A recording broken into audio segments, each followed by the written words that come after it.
making pieces look a little bit more in a certain style. So if you take a look at this doodle for Google, you'll notice this is done in a watercolor style, even though I believe this one was done electronically. I'm going to show you guys how to do that kind of painted effect a little bit more in detail. So I'm going to record this, of course, and then put this up on the Google Classroom to help you later on. So up here on the board, I have that basic circle. I'm going to try and recreate this kind of tree, except for in Affinity Designer. As you can see, that tree's a little bit see-through, so I'm going to do a little bit of the basics of the background. I'm going to put a river back there, just like they did. So I'm going to take a line. Oops. Click, and I'm going to hold down Shift. Quick tip, if you hold down Shift, you see how that has that yellow line? If you hold down Shift with your pen tool, it will do perfectly straight or perfectly 45-degree lines. So I'm just going to do that real quick. I'm going to change that color to blue, give it a brush stroke to make it look a little bit more like a river. Oh, and I'm going to change that color around. Oops. So I can get the basics of a river. I need that, and I need blue.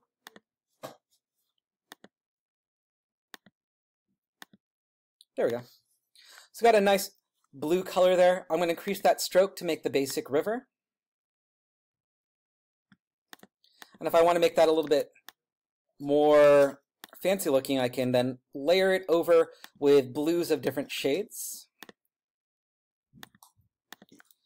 to make it look more like a multicolored river if I wanted to. So I could, of course, do something similar here, fill it with green and then give it a stroke around the edge.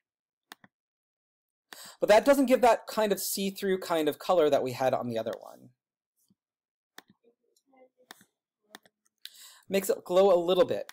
So to get a more advanced effect, what you can do is take away both the stroke and the fill. And actually, let me take away the stroke completely, so that you actually have a transparent circle. So notice I can't see anything of this circle until I actually select it as a layer. But the circle still exists there. I can still see it. To make that kind of see-through effect, I can then go in and make a very, similar to my river, I can take a brush stroke, make it super large, and make it textured. No problem. Like that. Whoops.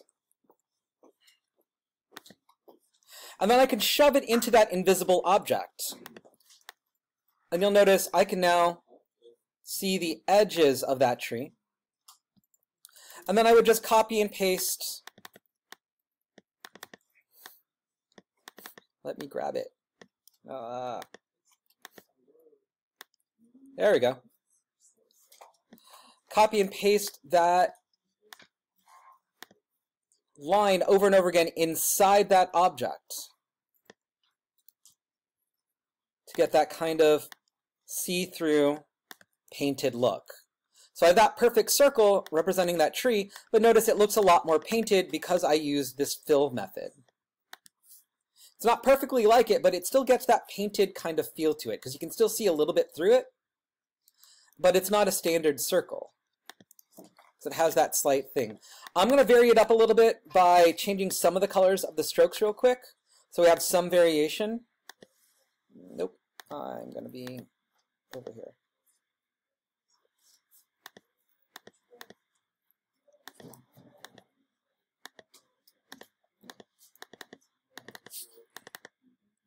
Let me do that.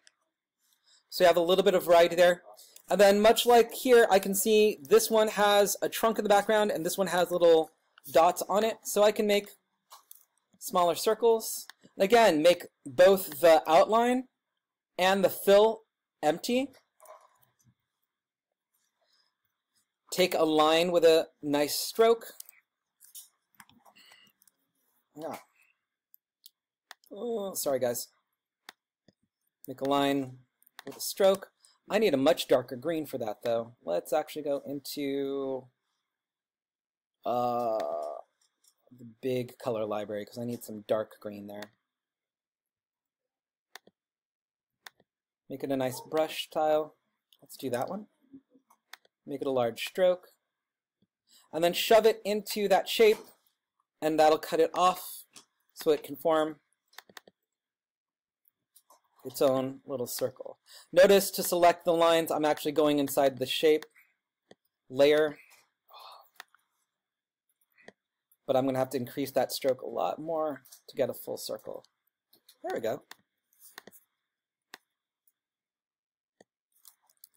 And notice this has a different feel than just going with a regular stroke. Then of course I can just copy and paste and change their size a little bit to go for that full tree.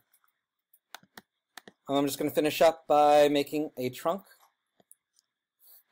Taking away that stroke, taking away that outline, and going in, and let's do a vertical line for this one. Stroke, brush. I want this. I want a brown color this time. Is that brown enough? Yeah, that looks brown, right?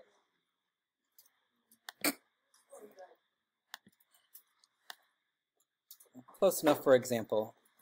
And then I'll just put this in the background.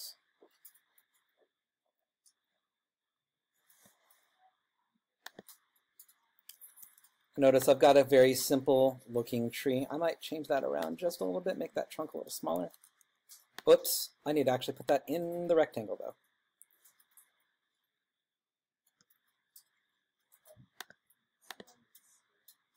And then let's shove that in the back. Arrange, moved back. And there we've got a very basic looking tree.